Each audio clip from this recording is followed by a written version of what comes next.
Welcome to Dear Alice, a lifestyle approach to interior design.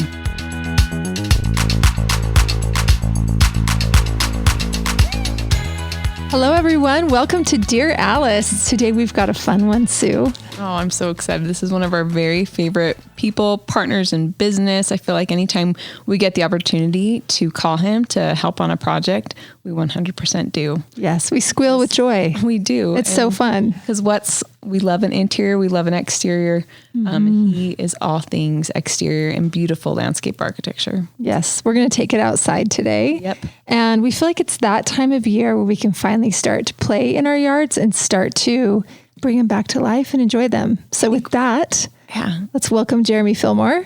Jeremy from Northland Design Group here in Utah, but works all over the United States with us on projects and otherwise. Yeah. Thank you. Welcome. We're excited to have you. We had Jeremy on like 3 years ago, right? Yeah. Yep. 3 years. So re-listen to that one too, because we'll be talking about some new stuff. But yes, this idea kind of came about because we were all like, it's almost Mother's Day, or it's May approaching. So we feel like we can start to like plant the pots on our porch and we can start cleaning the beds. And getting ready. But we're also at the same time feeling like, I want to make sure we do it the right way. Or what do the experts know? Things kind of come and go and change and trend. And Jeremy's really creative and always has great ideas. So we want to get him on here to help us talk about how to bring our yards back from a long winter, at least here in Utah.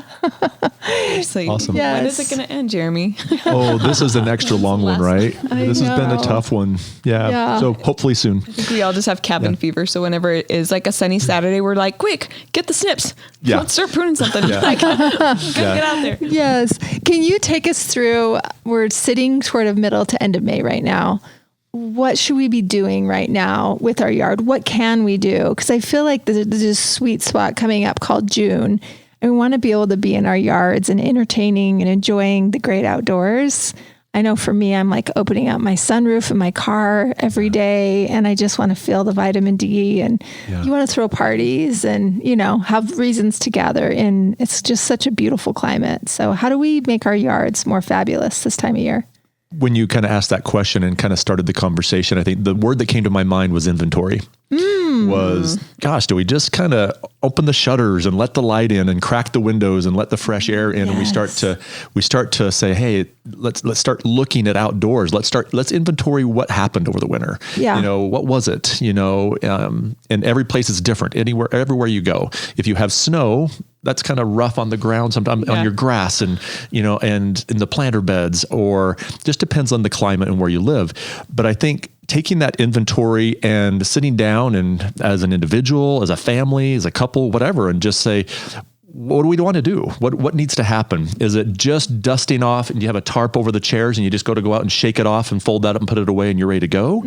Or is it all stored away in the back storage unit and you've got to go dig it out? And I don't know, did you have pots last fall that you loved, that you put away, that you want to refresh now and get them going again? So I think, and then maybe your life situation's even changed. Maybe this summer is a summer you want to just live outside. Something happened last year that it just didn't let you do what you wanted to, but you're going to live this summer outside. So what does that mean to you? Does that just mean lounging and hanging out? Or does that mean, we're going to put in a pickleball court. We're going to be active. We're going to either do something big, or how has our life kind of adjusted to where we just want to live outdoors? So I think that's kind of sitting down and just putting together some thoughts, being thoughtful first. And, because we can real quickly just say, well, let's just go out, kids, and weed the beds and get them ready to go. And that might be you.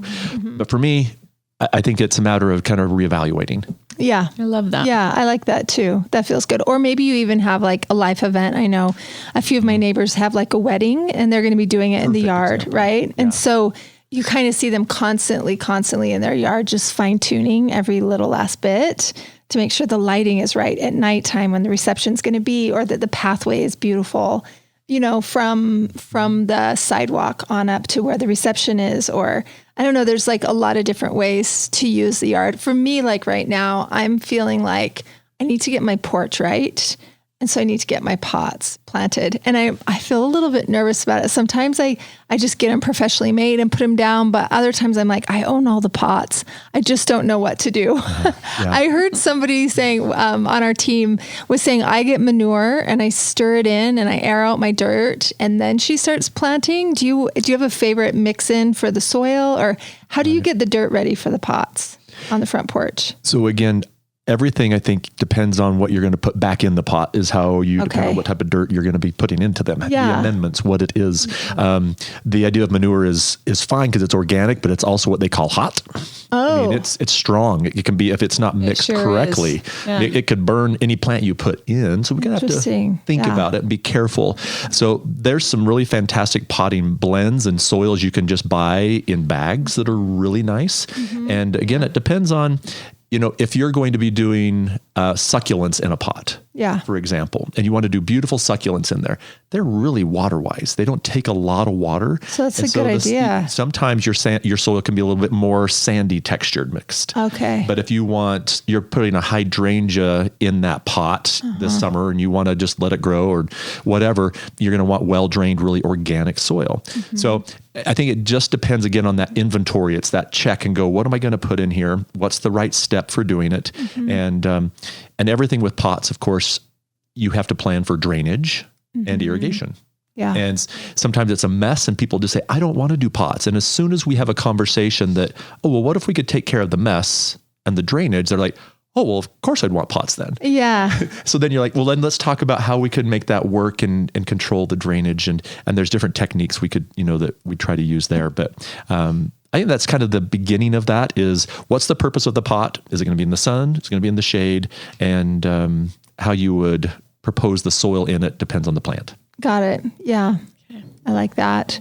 Is there something that's in fashion right now? I know it sounds funny, but I do feel like things trend, like they go in or they go out, and like seems like grandma loved petunias, but now petunias are really ugly. Or do you know what I mean? Now everyone's doing herbs, Right. Yeah. Is there something trending in pots? I have a covered porch. So I have on my biggest pots, I have a large, a tree coming out of it, a shrub type tree. Do you know what I mean? Like it's evergreen. I forget what it's called. I had a yew once in the middle, but then I would have flowers, and then other times I bought it and it's just all different types of varieties of flowers. But I'm curious from the expert, is there something that's kind of on trend for pots? Sure. So we're seeing right now a lot of, because of low maintenance is what a lot of people are looking for. They want to be able to just leave it and not deadhead it and take care of it. I mentioned earlier the idea of using... I love that. I know, right? What don't we all? The idea of using succulents. And succulents could be like sedums. It could be different types of, even not necessarily cactus, but like the pearl earrings or anything, or what are those called? String of pearls. Like you have those kind of. I do love those. So you think about this, and they're semi-evergreen. Some of them are evergreen, so they would last even through a winter and look great. You can get something that grows taller, kind of broad and spilling. And so that's one thing that we're really loving about some of the pots that we worked on our project together here with Alice Lane was it's around a pool environment, but they didn't want the petals falling off and deadheading and the maintenance of that. So all of a sudden these succulents, they just kind of keep to themselves, but they just kind of look amazing. And there's a lot of texture, a lot of fun texture to that. And they can do full sun color or shade. A lot of variety in color. Icier, ones that are more dark green, light green. Yeah, that's right. So that works good. But you also mentioned, we'll use our pots for our annual color. Many properties just want to have a very simple shrub and plant palette. Maybe it's just green and white that is lovely to you. And your color, though, we usually get our pots in the right locations, the right sizes that's where we get our annual color. Because it's ephemeral. You can change it out, and as you need to over the year, you can add to it. But from year to year, it could be this exciting thing to look forward to and say, I saw this beautiful flowing, purple or pink petunia. Let's do that again this year. So anyway, that's something you can start with. And with pots as well, you can do early cold season first. You can do cabbages in them, ornamental cabbages. I love cabbages. Just really a fun texture again. When you say cold season, what does that mean? What time of year? So this time of year, before the fear of frost is over, you could put in an ornamental cabbage or like as early as pansies. April? As early as April, this even would work. So you could do Pretty pots now. twice in the season. So you do the cold hardy ones now, and then you could Okay. switch those out to your midsummer as you go. Yeah. I love that. Fun. So anyhow, I'm actually not the pot plant expert in the office. That's, we have a guy that just loves that, but it really is finding what you love. Yeah. And your local nurseries are a huge resource. They can even contract grow them for you in the winter. So they're full growing and ready, and you just move it out on your porch when you're done in the spring and it's done. Easy. Gorgeous. I love that. Potentially even do that. Yeah. Okay, great. I love that. So that's the front porch. Let's move to the beds. Is that a good place to go now? What should we do? It's May. Right. What do we do with our beds? So if your bed, it depends on what the bed is. If it has been buried under snow all winter long, you're going to have potentially, there's oftentimes you run into mold problems because the snow's been on so long and the wood mulch is there, and it's just, you just need to go again and investigate and kind of see what's going on. Yeah. Get curious. Sometimes it just needs a refresh. Many people will bring in a nice new top dressing of soil, or I hesitate to say bark because we're not fans of using a big shredded bark mulch, even though it holds together well. And it does retain moisture. We prefer more of a soil pep. It's kind of just a darker soil pep. You can just kind of top dress it, just cleans it up, makes it look tidy. I do love that. Do you refresh that every year? Depends on how much is going on, right? If it looks like to you it needs to be refreshed, it's a personal preference, right? Yeah. Again, it depends on how much dirt you want to have showing. You can do ground covers that just cover your planter bed so you really don't have a lot of soil showing. Okay. And so it's just a fun technique to keep your ground the ground covered with either living plants or with a mulch of some sort. Okay. Right. And Soil pep is a mulch. it type is. of thing, right? Anything that's a mulch is covering up dirt, right? basically. Okay. And so I've seen people use really fine crushed small lava rock, and it looks like dirt, but it's just crushed lava rock. And you look at it from a distance, just dark, beautiful looking, but not the big chunky pieces of lava rock. Yeah, totally. So it's just, there's so much personal preference involved here. Yeah. The principle of mulch is it's weed control. It also is water wise. It keeps your soil from drying out. So those principles are what you're applying, and you use the aesthetic that works best for you. Got it. So yeah. Love Yeah. Okay. And then you have all of your shrub beds, flowers, and things as well. So if you have, we talked about this before. We've talked about whether I want to plant my garden in just some of my planter beds, because I don't have a dedicated garden area, but I want to do some onions in there. I want to do maybe I want to do pumpkins in one area because I can. Those are some areas that you could be thinking about. Do I have space to do that if I don't have a dedicated garden? Yeah. Well, I have dirt. I have irrigation. Totally. I've got the space. That's another way that we could use, I guess, our landscape beds. Yeah. Potentially. I love that. Corey, you had an experience with that. Go ahead and ask your question. Remind me, did I say it yesterday? It was something about tomatoes overgrowing your flower experience. Yes. So That's right. My wife and I are figuring this out. We're very new to this, but we planted 2 tomato plants. A, I think we planted them too close together. And then B, we planted one like next to some flowers. They're coreopsis, and they took the tomato plant literally just took over those coreopsis. And then, I think they're still alive. Like we'll see when we inventory. Yeah, them, yeah, right? Exactly. I kind of did this last week, and I was like, those might come back, like, is there like a rule of thumb for like it should be, X feet away from, other shrubs or flowers or whatever. The tomato plant you chose was a big tomato plant, it sounds like, Yeah. And it depends on the variety and the size. And so I hate to sound kind of like, oh, well, the tag, when you buy it, will tell you how much space you need to provide for it. Okay. That's your space planning. If you have a perennial like coreopsis or a perennial shrub that's always going to be there, the tomato plant's an annual, you kind of maybe need to dedicate another space. Maybe you need to remove a shrub this year. Yeah. Maybe you just need to make some more space because you love the tomatoes and they're close and accessible, and that's the spot. Yeah. But maybe there's another spot that just has more room in it. And so again, it does, just before beginning, plan carefully is kind of the quote, that I think has helped us a lot through the years. And it's just look at that, plan for it as you're going into that season, because they get big, they get overwhelmed. Pumpkins, for example, they're just going to take over your whole yard. Yeah. But Just so fun with the I know, right? If it's just like you've got a great yard for that. I should do that. I was reading this thing from a girl, Martha Stewart, last night, and she said one of the biggest mistakes people make, especially like with the vegetable garden, is they start too big. Like start with a smaller plot, and you have less room to fail, and then you can kind of perfect these things, right? These young growers. Yeah. We're talking about. Put a tomato in a pot. That's a great idea. And just set it over here and say, that is my tomato plant. And that's my pot for it. This year we want to actually do 3 plants because we used them. We made sauce out of the tomatoes. Awesome. And we used it all winter until I think we ran out in January. Pioneers. So That's what you are. Should we plant tomatoes? Should we put them in a different spot? Like as far as soil and nutrients go?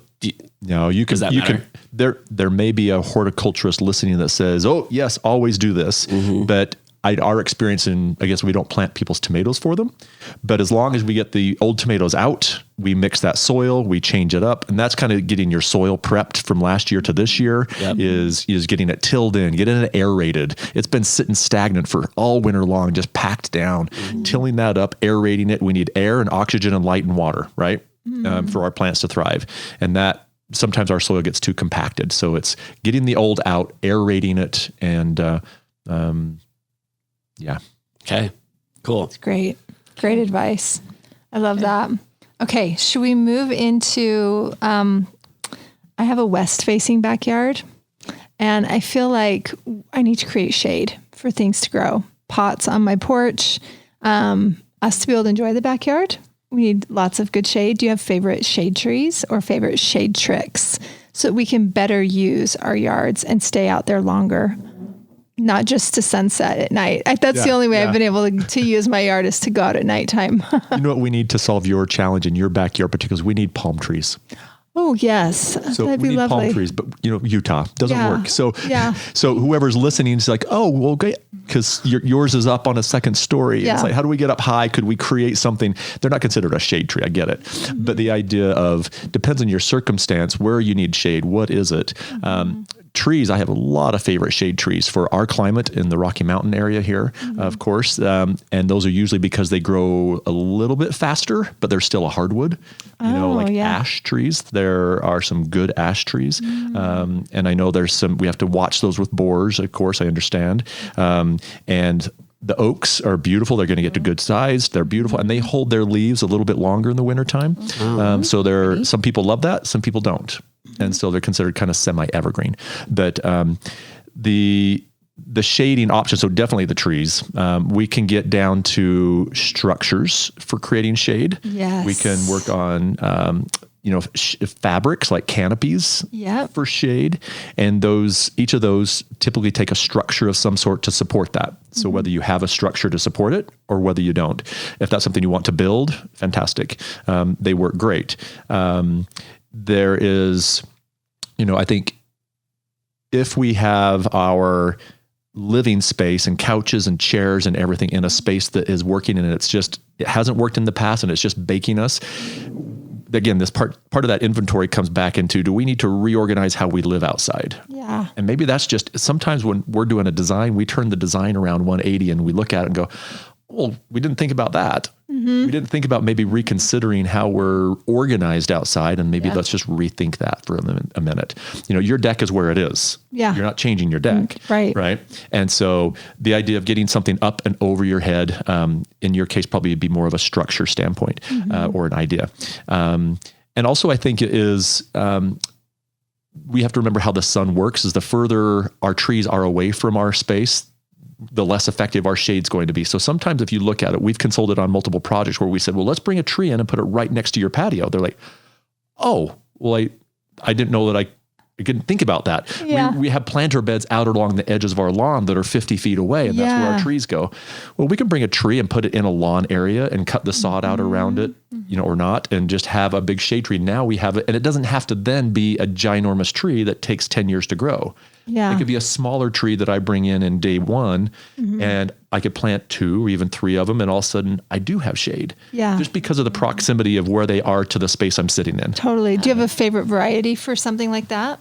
Oh, again, I guess it depends on how big of a tree you're looking for. Yeah.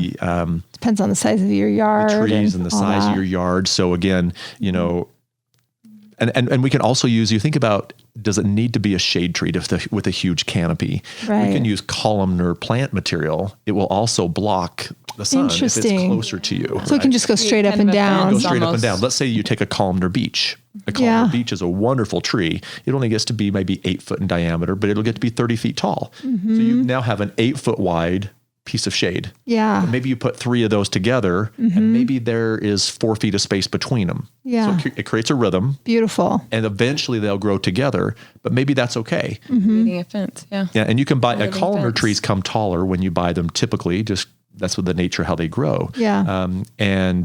So if you don't have the space allowed for that, let's say you're in an apartment or you're in a condo or, something like that, or it's a condo you own and the property line's right there, man, maybe some columnar trees would all of a sudden pick that west setting sun up Gorgeous. really quickly. Love that. And also look really fantastic and not eat up your idea, horizontal Jess. space of your patio. Yeah. So, and yours, in the back, if you had something that was 20 feet tall, it would solve some of your problem. Right. Yeah. Potentially. Yeah. Really great. Love that. Do you have a favorite for like something that grows quickly? So you could like, hey, in 3 years from now, you're going to be, producing some shade off this bad boy. You know what I mean? Right. So that'll get you into questions of your tolerance of kind of long-term versus short-term. Are you in it for the long haul? So our softer wooded trees grow faster and they end up being a little bit more junky because of that. Like poplar tree. Like a poplar. Yeah. You can plant a poplar in 5 years, you'll have this 30-foot tree, right? And so you just have to understand what you're getting into, right? So that's the thing. Or The like other, my linden tree. Okay. Like it's massive. Yeah. And it was planted in 71, which isn't like historical. I mean, I guess that's 50 years ago. I mean, trees I don't are know if we awesome. all have 50 years. No, but I heard that like you can have it's full grown within about 10 years. Sure, absolutely. Which like is pretty big. trees are like people. They grow quicker when they're younger. Yeah. And they get to their mature size and they just kind of settle in, Mine settled. right? It has, it's stunning, so. But it does have a lot of fallout. Like I have does. 4 drop seasons. And so it's Whoa, just 4 drop seasons? Yeah, I'm raking a lot. That's a lot of work. It's a lot of work, but it's beautiful. Yeah. Honeybees love it. Yeah. Oh, yeah, In your yeah. setting, it Most really fun. works great too. It's great. And it drops a lot of stuff. So clean trees, that don't drop a lot. People like maples. They're cleaner. The big leaf's easy to clean up. Honey locust is another tree, but it's a smaller leaf and it's a little harder to clean up, and they're both bigger trees. But I had like 5 of those in my old yard, and I was like, it was like all season long. I could never get rid Corey's ready of to all the curse. trees. there's just a my lot there. So, gosh. so your maintenance tolerance has a lot to do with that. Your maintenance tolerance. Do any of Or lack of it. Yes. Do any of us have a tolerance for maintenance? Right. I think that's probably, is that the question? Like what can I get that's just I'm not going to require a lot of maintenance. That's probably like what's going to last, what's going to be timeless. That's right. What do I not have to touch? And That's right. We've got some great silk trees that you could purchase and they would hold up great. I know. Yes. that- Disneyland has mastered this. They've got some of those. Now that's They maintenance sure- tolerance. That's I right. like that It is. so I much. sure do. That's great. I think one thing that I think Jeremy is so great at is creating, if you're doing a new landscape, we're fortunate enough to work with him on these, but it's like creating these environments and this kind of journey. And, right now, like Jess said, we're in May, we're about to start entertaining. And so like, as you're kind of doing some of those house projects or like, I want to add a new deck or I want to be able to dine out here because like, I really need to just be outside. Like, what would you for that type of thing, like for dining and for decking, if someone's like venturing into that? Because I think that's what I think of like when I want people to come over, we're going to have food, we're going to eat. And what is that the best type of like the flooring? I know we all hear about Trex, is that like, what other options do we have? I feel like people ask us that a lot when we're working on a project. Cool. I like that. It's a good question. I think we can all think this pretty simply and go, how do I currently live outside? Do I love it? Yeah. Is it cumbersome? Do I find myself I'm going inside. This isn't worth it. Or the goal would be if you're sitting inside dining at your table and you look outside and go, why am I in here? I'm going outside, and the whole family grabs their stuff and they go out and they sit around the table or whatever you have set up. I think that's successful. The spaces, and then you'd have to define what makes it successful for you. But I think our outdoor spaces should be flexible. I think they should be kind of ephemeral and being able to be changing pretty easily as well, to where it's not dedicated to one space. An example of this could be if I love gathering around a fire pit as a family and I want to put a fire pit in, and if I put in a masonry permanently placed fire pit out there that we love to use as a family, well, that space is now dedicated it is a fire pit space. It's hard to use that. You can't move it and put a banquet table there. It's how can we design our spaces flexibly so that we can use them as things change, even as we grow as a family or small groups or big groups, right? I feel like my brain just blew up. I know. I just have never thought of the yard as being flexible. Evolution. Yeah. I mean, like the interiors, I just, redid my living room because I got bored of it. You always, Yeah, but of course the outdoor space can be zhuzhed and flipped and fluffed and changed and a tree in the middle of it. I know, right? Makes it seem so easy. I love this. So easy. Okay, keep talking. Yeah. Interesting. So the other questions you kind of alluded to would be finishes and materials. How do we, everything from furnishings to finishes, materials, ground plane. So we have the ground plane outside that we're standing, walking on. We have the vertical, which could be plant material. It could be stone walls. It could be a barbecue. It could be anything that helps define space, right? And it could have the overhead plane. And that could be tree branches. It could be canopy. It could just be the clouds in the sky. And it just because that works for my family or whatever. So as we take that and kind of break that apart and we evaluate it, we start looking at, again, how do I want it to feel? Let's put a feeling behind this because that's how those are places we want to go to. And we can all kind of have a memory of thinking back and going, what are the special places that I love to retreat to and go to and why? And then if you really think about it, you can identify the pieces or the elements that made it that. And for us, those are the personal things that are very similar to interiors. It is the way we accessorize. It's the way that we organize the spaces, whether they are lightweight drag around chairs that I can stack and throw in the corner because that's how our family lives, or if they're really heavy wood, thick cushioned chairs that I don't want to move them and they're pretty set, right? And that all of that plays into your space. Then we talk about the ground plane. What's my patio? If you're going to build a patio, let's start talking about your options and how that could look and feel because it's poured plain gray concrete with a brush finish on it will function just fine. You can squirt it off and it's great if you're okay with plain gray concrete, and then we go from there, we kind of work our way up. We can start playing with what are our materials? Do we want a paver that's an individual unit paver, and that could be a concrete paver. It could be a real stone paver, which is exciting. You talked about Trex or even decking. I love the sound of the clompety sound of a deck and the hollow sound that can give in contrast to a solid stone patio. So maybe there's a good reason why you like the difference for that. And Trex is a fine product, but maybe you don't like how that looks because it's synthetic. It's plastic. Right. Yeah. And then you have all the wood options that you could go through and play with as well. So I think if you think of your room, your outdoor room as all of those pieces, the ground, the walls, and the ceiling, how am I going to create that? And everything from how do I accessorize it to we've talked about pots. Art is a great thing to use outside because it's so personal. Yep. You could do a sculpture of your husband over in the corner if that's the art piece you want and be like with water shooting out and that could be everything you want, right? Yeah. See, that you resonate with that. So it's good for resale too. People love that. On the ground, man. Yeah. That's what that is. There you go. They may edit that one out, but we don't edit. Oh, good. You get it all. but I think the art piece or the thing that just you love outside that you want to put there is fun. I have a iron stand that has two arms on it that comes out that my wife hangs two big baskets from every year. We've had it for 10 years and it just holds up and it's something that we can move it wherever we want. And it creates a little kind of it's a little vertical element in our landscape that we love and it helps to define the space. What do you plant in it? So it depends on every year it changes. It's usually her Mother's Day gifts because frost has passed and we've got irrigation to them. And it just sits where we want, and it puts flower color at your eye level. Love that. So it helps us there. Did you run a drip to it? Mm-hmm. Yep. Okay. So just a drip. We actually put pots underneath them as well because that's where the water from the pot drips out and drips into the other pots. Wow. And so it's kind of that cleanliness factor, right? Yeah. Yeah. Nice. So that's kind of outdoor living that could be a lot of different things. Materials. How do you feel about teak? Outdoor in Utah specifically. So I like teak a lot. I like how it looks, how it feels. You just need to understand teak and understand, first of all, installation is key. has to be installed correctly. And so it doesn't, what they call cup on you, it doesn't bend and such. And then do you want it to look nice and honey warm? And so you're going to do a stain on it all the time, or just let it gray out, and it's stunning. It holds up well for our climate, does really well in the mountains, at least. Do you have to treat it? Like you say, you treat it yearly? You don't need to treat it long-term if you want it to just gray out, because it's so dense. So the good thing what is good about it is how dense it is. And so it doesn't rot very easily. It doesn't decay very easily. And so, but again, installation and how it's installed is key. So it's held in place, because if you let it go, it's a wood product. It will kind of cup on you over time. Makes sense. But yeah, it's good. Cool. Great product. Okay. Love that.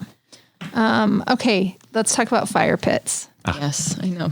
I've talked about this before, but we want to make s'mores. We want to gather. We're doing a gas line. Are we doing a wood line? What are we doing there? Yeah. What's your recommendation? Do you have one at your home? Yep. What do you Mine have? is movable. Okay. Mine is just hooked up to a gas tank, to a 5-gallon tank that I can, and it hides inside of it. The reason why I mentioned that is that again, like I mentioned previously, if you create a fire pit space and it's masonry we do that. There's a lot of those we've done, and people will use them. They usually also have another space that they have for gathering, and couches and chairs, and they're okay with a dedicated space for that. But let's say that you just want to use that space and it's really not for a fire pit, or you do, it's a fall evening. You're like, hey, go grab that, boys, and let them drag it over here. You hook it up and turn it on. And it's a movable fixture, if you will, for that. And so people are drawn to it, but I don't think that they work very often in the back corner as a camping experience, quote unquote, because people just aren't going to drag everything out to that corner to go do it. You know, we're just a people of convenience, quick. We've got to do this because I've got something else in an hour, but let's spend some time here. And so I believe that the fire pits have high value, and I think you can have more than one. I think it depends on, it doesn't have to be a big property. It could have, this is an area that I really love to gather in. And if there's a place that the teenagers want to have theirs and they can have one too, that's fine. Yeah. Or if you have a hot tub or a pool area, sometimes it's nice to have a fire pit close to your pool area because it's kind of in the evening when it gets cool. That could work. So it just depends on the size, scale of your property and what works. But I love them. I think they work great. And again, it's such a personal thing for application.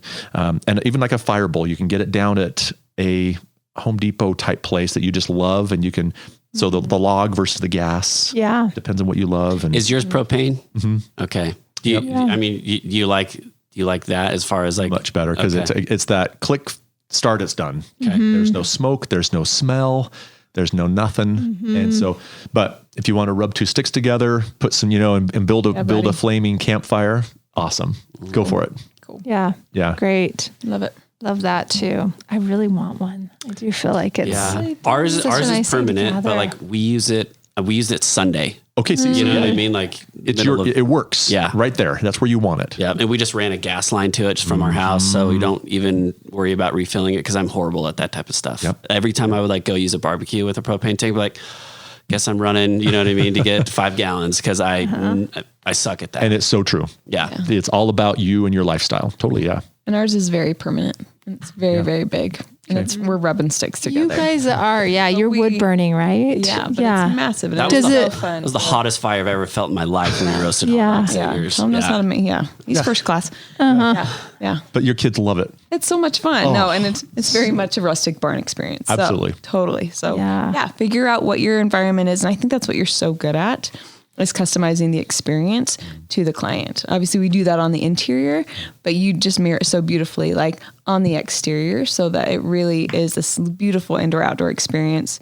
And I love how you define space. I think you do such a good job at that and your kind of your journeys too.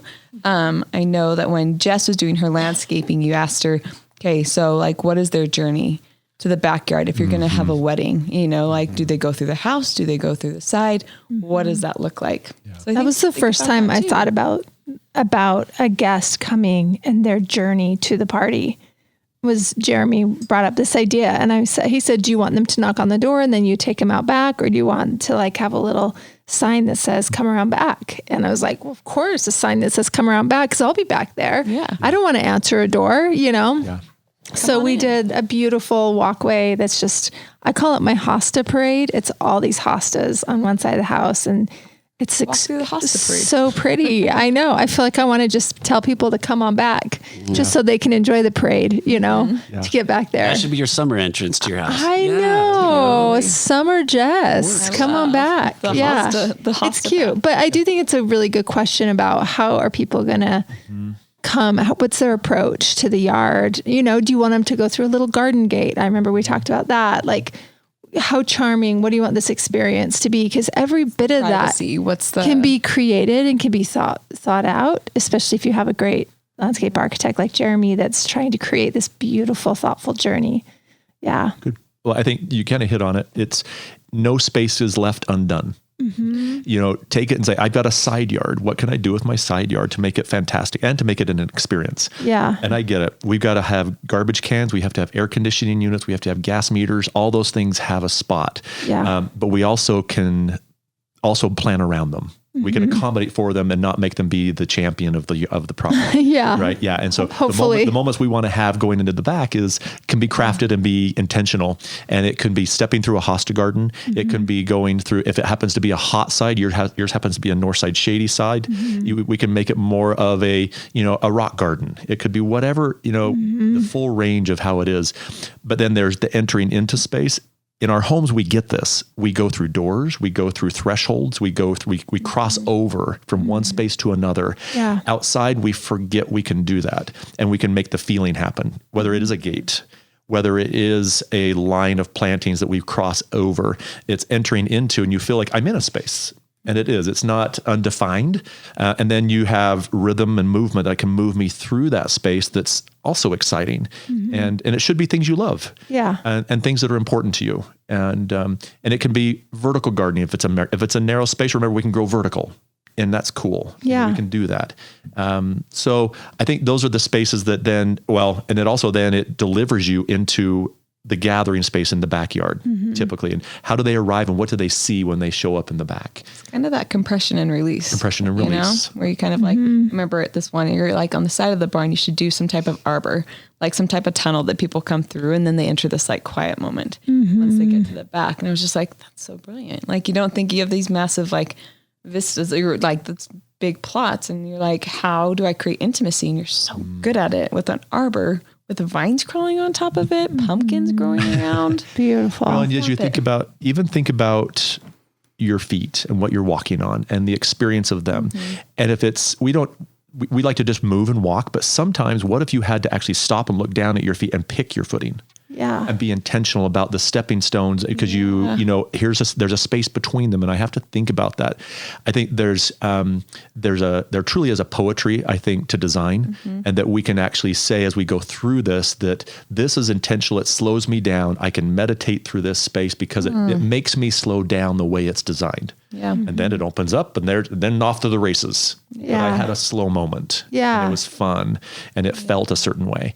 And so all of those things can kind of be part of that poem that we're kind of creating as we go around our yard. Does that make sense? Yeah, no, I love it. You would mention one, like this one spot in our yard, like behind the barn. You're like, I want that to be just like a quiet moment. Maybe there's just like water coming out. So this is like, it's just quiet. And I've never thought of like an exterior like that. You have your loud or, boisterous spaces, and then you have ones that are just like quiet for an intimate moment. Totally. And I think that's beautiful. A beautiful way to kind of consider your garden and your landscaping. Yeah, totally. Well, and I think, you have a full acre of land, Sue, which is amazing. And I think, Jeremy, you're really good at, we did a project with you where the client had purchased land next to the property.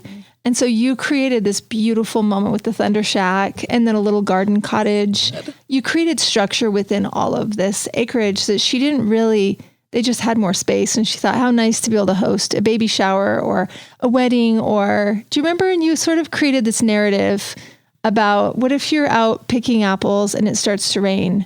and you need a place to duck in from the storm. And so you created a little thunder shack and then a little garden wall to this beautiful little garden cottage that we created guest quarters in. Yeah. So people could sleep. It legitimately so romantic. And he made the whole thing up. I don't know how much of that the client gave you, but you were like, we just can't have all this expanse of land without the structure or the wandering and the story and the whole thing that goes with it. But it's very romantic. Our whole team was just there, and we stayed in the cottage you designed. Oh my gosh. And we had our spring retreat there as a design firm, and we were there this last week. And so we looked out those windows, we saw it. It was still kind of pre-spring, but it was still there, and the spaces are alive. They're working, even though they're dormant. Yeah. And so that was really, that's the Hillsden resident on our website. If people wanted to see that, it has those pieces. It has that principle of entering into. It has gates. It has wayfinding. You know, we had this might maybe lead us into another conversation, but we use gas lanterns as wayfinding around their property. Love. It's kind of like, what is that out there? And it kind of moves me, and that's kind of the lighting that we could, we could discuss a little bit too. But let's go there. All of that plays into, I guess, allowing yourself to live outside and create spaces for you to live in, even if it is raining, a place to retreat to. And when you're there, how does that space feel? Right. And what is the view from that space? From that space on that property we're referring to, on the opposite end of that is a big tall swing. And that was placed there to go over there and swing and look back at the property. So I think we can really have journeys and experiences through our landscapes that become memorable for us on a day-to-day basis, but also, man, your kids or your family will always talk about this. As like, I remember, frankly, if we just boil it down, landscape design, home design, everything that we're doing is about creating memories. And it's so that people can always talk about, I remember when we did this, but they talk about it in that space. Yeah. And you designed it so they could have that memory. Yeah. Otherwise they wouldn't have gathered there to do it. Totally. It would just be land. It would. Without the story and the thoughtfulness and the go to the swing and look back and remember. And it's all really, really significant. It's fun. Yeah. Before we move on, let's give everyone your website, because you mentioned that. Oh, yeah. It's northland-design.com. Northland-design. Enjoy everyone. And the project is called Hillsden. Hillsden, Yeah, it's fun. So pretty. That's here in Utah.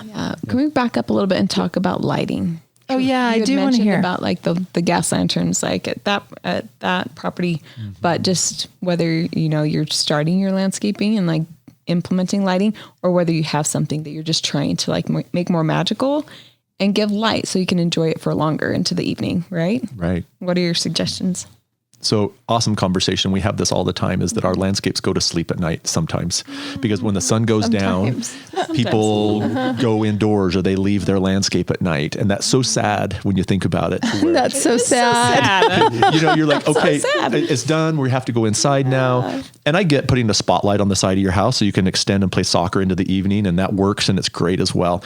So there's all sorts of, I guess, feeling that comes from lighting, right? And the floodlight works for the function you need it to. But truly, if you want to stay outside, does it make you happy? Does it make you happy? Does it make you It look may make pretty? your 8-year-old happy, but does it? Yeah. Are you pretty in that light though? Right. And Probably not. so there is the idea of sticking around outside, whether it's the fire pit or whatever, which is usually an evening. The amount of light has everything to do with how the space feels. And so inside it might be a lamp that you just turn on and it has a warm bulb in it. And that's all you want in your light in your room, because it just feels right. Yeah. Outside, I think the same thing. Outside landscaping can get, I think, carried away sometimes with color. There's LEDs now. You can get bright white blue, and that's great. And it usually has a more of a modern, like the jellyfish or something that like keeps that, getting exactly. flyers in the mail for. I feel like it looks like an alien lives at home. It's not very. It's not Very warm. cold. I don't love it at all. And maybe a modern application that just works great. But I think there's a warmth you're looking for, and kind of what's the reason to stay and hang out. We have landscape uplighting. We have landscape downlighting. And so uplighting is very effective to accent different aspects and a part of your yard. Even uplighting on landscapes next to your home creates the shadow of the plant on your home. Pretty. Which is really fun for depth. Yeah. But then there's also catching that light in your eye when you're walking along because it's coming up at you. Assaulting. Right. Yeah. So then we can come back and talk about downlighting. We can put lights in trees, and it could kind of do what we call more of a moonlighting, where it just moonlights the whole area, and it's a soft light because it's up so Pretty. high. Yeah. It just casts a larger, and it's a soft, just a soft light, cast. that allows that to feel differently. Right. And those are pretty easy to understand. We have lamp posts as well, but a principle that I think that we've kind of come across that was kind of fun would be that the idea of ambient light. So let's say you have a pool for one idea. Yeah. A pool open in a backyard is stunning. So You got that blue glow that's stunning. That's pretty. ambient light. Yeah. The light inside your home coming out your windows into your spaces is also ambient light. And sometimes that's adequate. Sometimes it needs a little more touch. It just needs a little bit more of a bump, right? And so something fun that we've actually tried is that we've taken Christmas tree twinkle lights, warm colors or whatever one you want, but we've coiled those up through trees and on branches and tree trunks.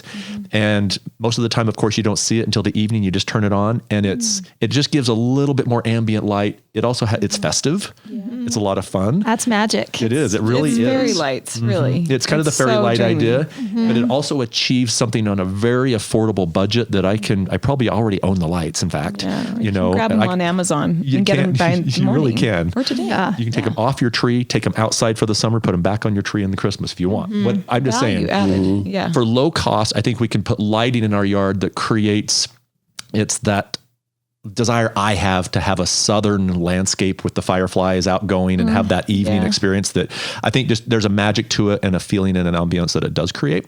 And that's a really cool way to light a landscape. Love that. So obviously you don't want to do too much. It looked like Christmas in July, but I think that's a simple principle that works. You did that in your home, right? So I did that on one of my Yeah. trees, and I just it's right above my couch that sits outside by the movable Pretty. fire pit, and there's enough light there that we had some friends over, and we all just sat out underneath that, and they kind of looked at it and they're like, "Oh, that's cool." They loved the thought, but it wasn't overcomplicated. Yeah. Yeah. So just one tree. That's all you need to do. We did one tree around our Yeah. space. Yeah, Love it. If there was 3 around a space, maybe that would work. So.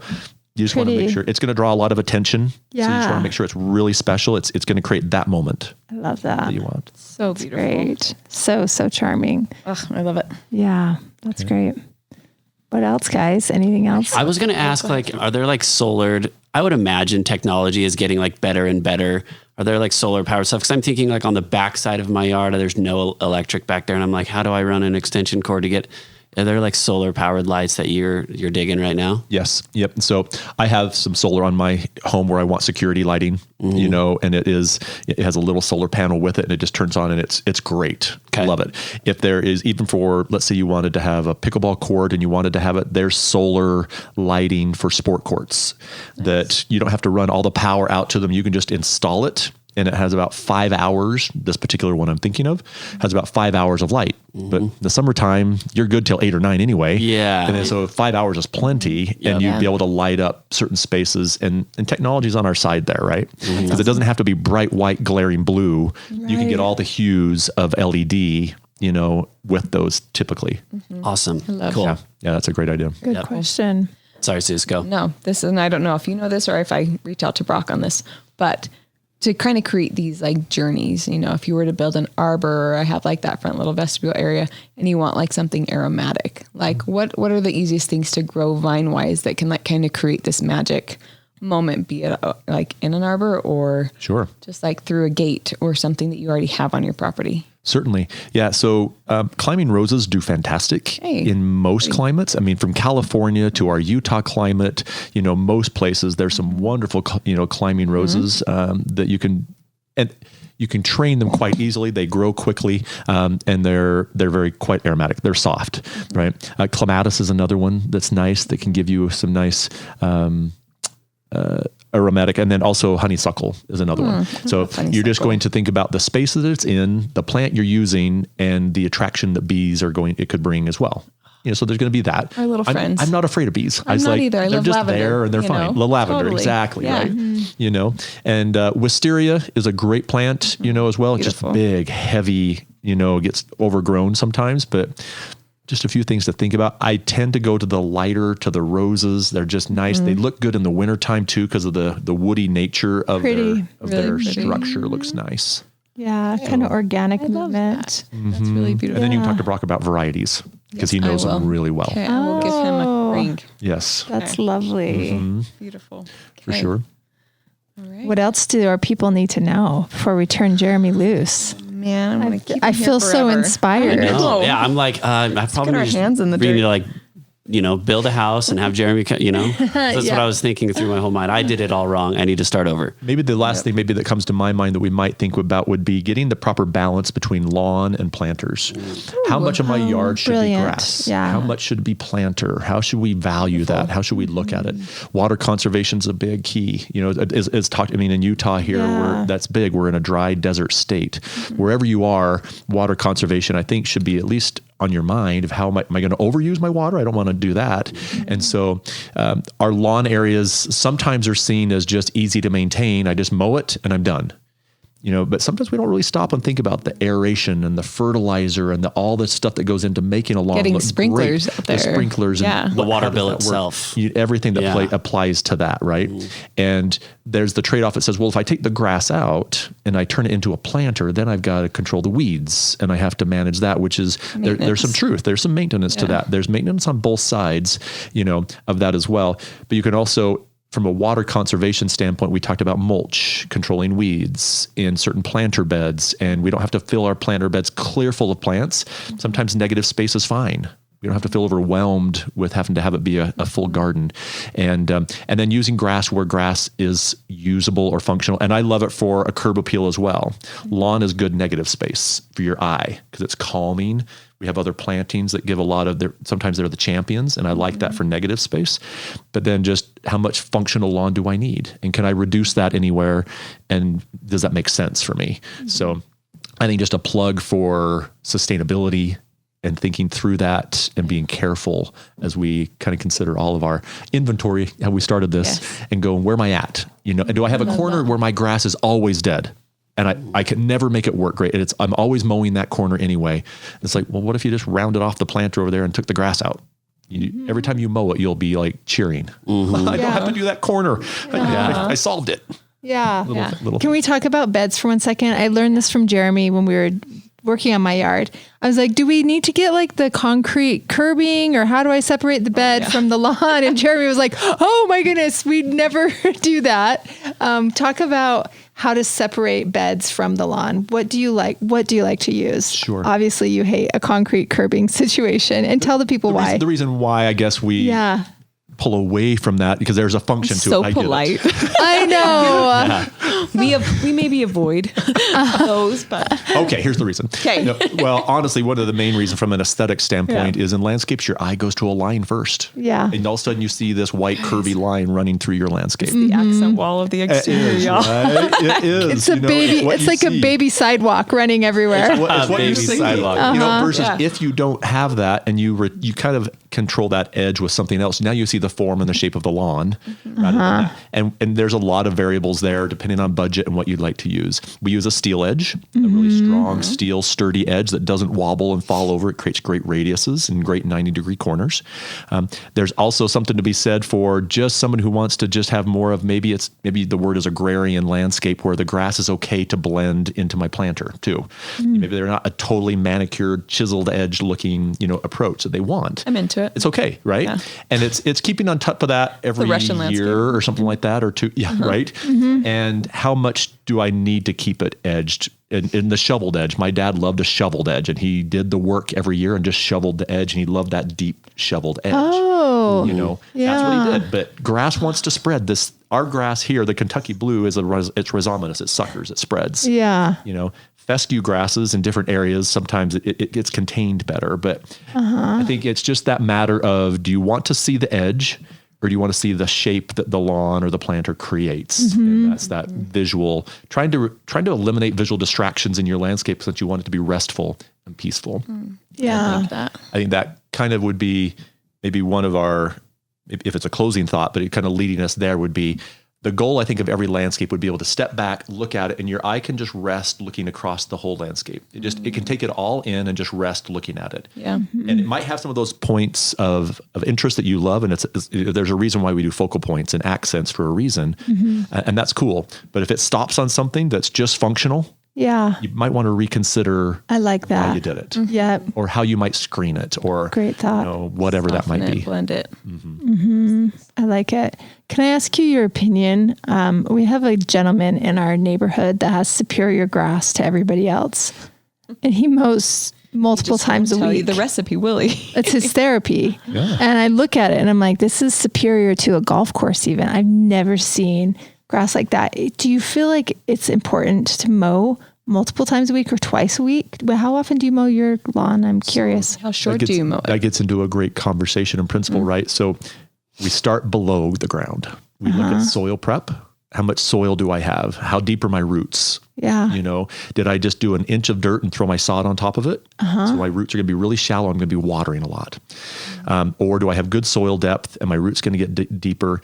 So taller grass, allowing your grass to stay taller conserves water. It doesn't dry so that's it out probably as fast. really You can important right water now. less. Yeah. If you mow it more often, and shorter, it's going to respond to that mowing. It's not going to maybe stay as healthy, keeping it mowing it shorter. So a little longer. I try to keep mine a little bit taller than normal, and I mow it once a week. Anybody out there who just loves to mow their lawn twice a week, great.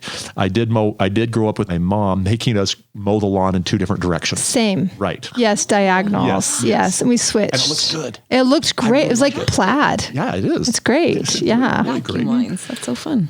So is it like, I'm not bragging here, but I was at a 4th of July party last year, and one of my neighbors was like, "You're the guy with amazing like grass lawn." I was like, "Hey, nice yeah, job. that's me." But I was glad he said that. It made me feel, I was a proud dad.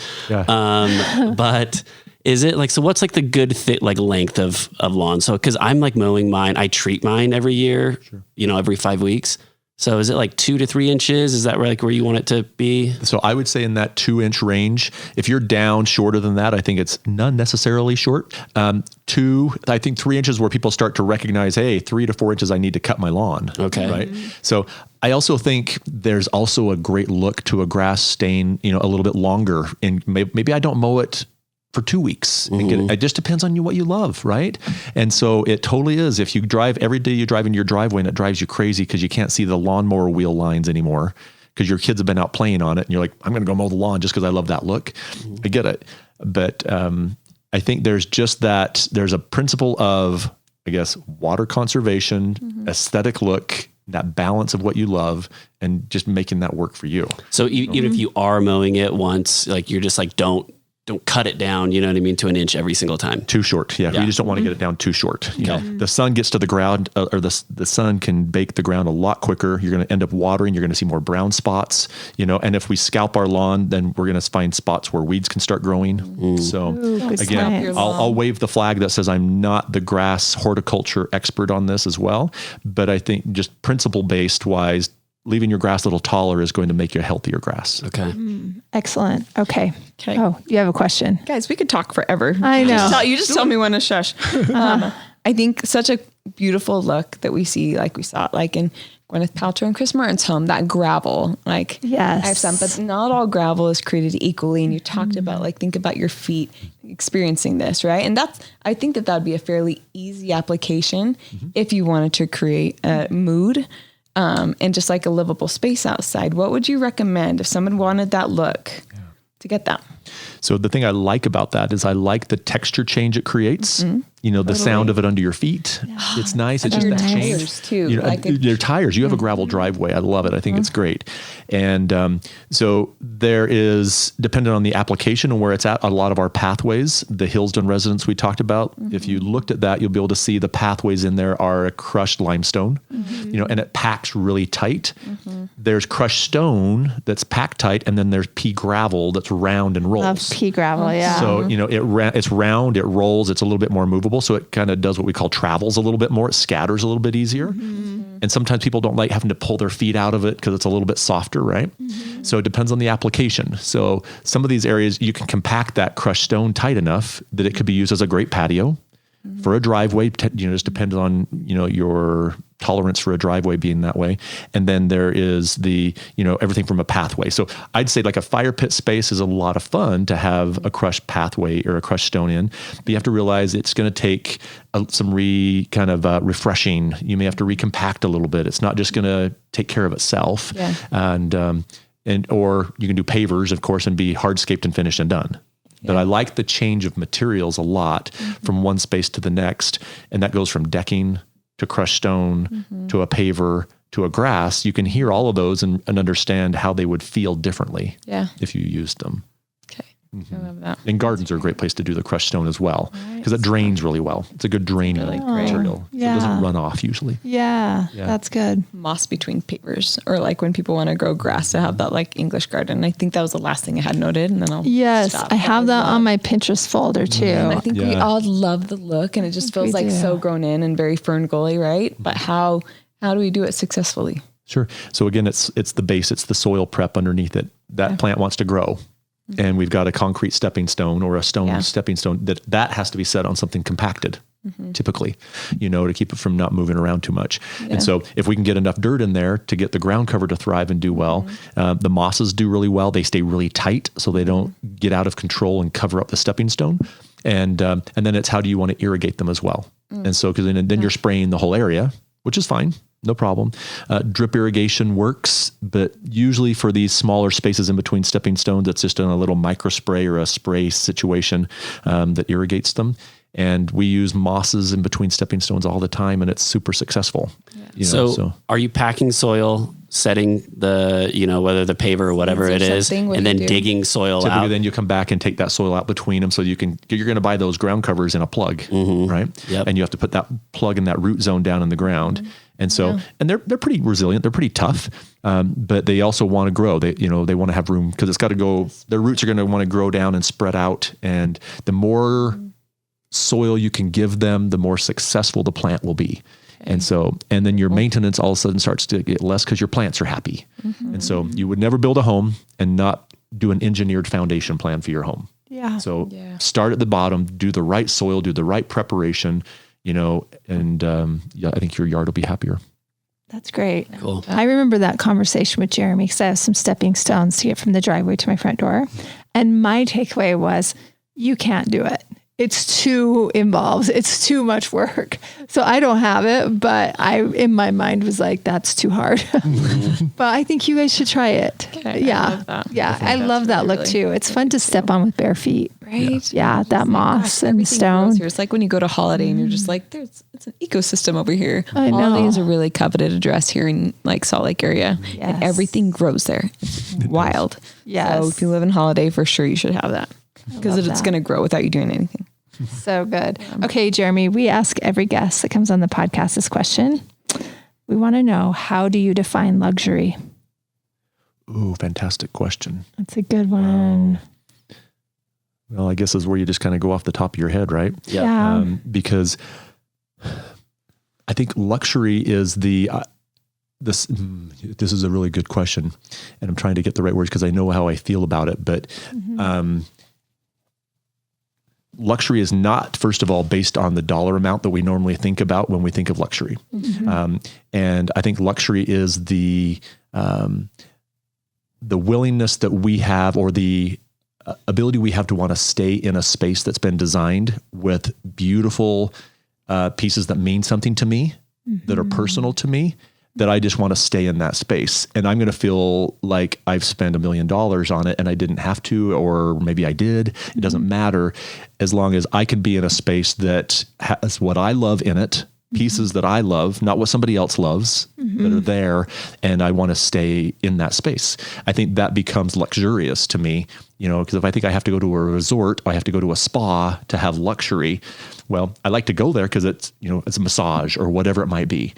So I think being able to have that feeling of just surrounding myself with stuff I love that's kind of special for me makes me want to stick in that spot. And kind of stay there. So I think that's kind of what was brewing that took a few minutes to get out. I like that. That is really beautiful. And it's a luxury to be able to sit still too and to enjoy that. Don't you think? I love that. Yeah. Yeah. Great answer, really good. Jeremy. Thank You you. have the people you love around there. It's even better. That's luxury. Amen. Perfectly. So Yeah, great said. Yes. Thank you both. This is awesome. No, thank you so much for joining us today. You guys, if you have any questions for us at Dear Alice or want us to do a podcast on anything, send it to dearalice@alicelanehome.com, and we'll catch you next time.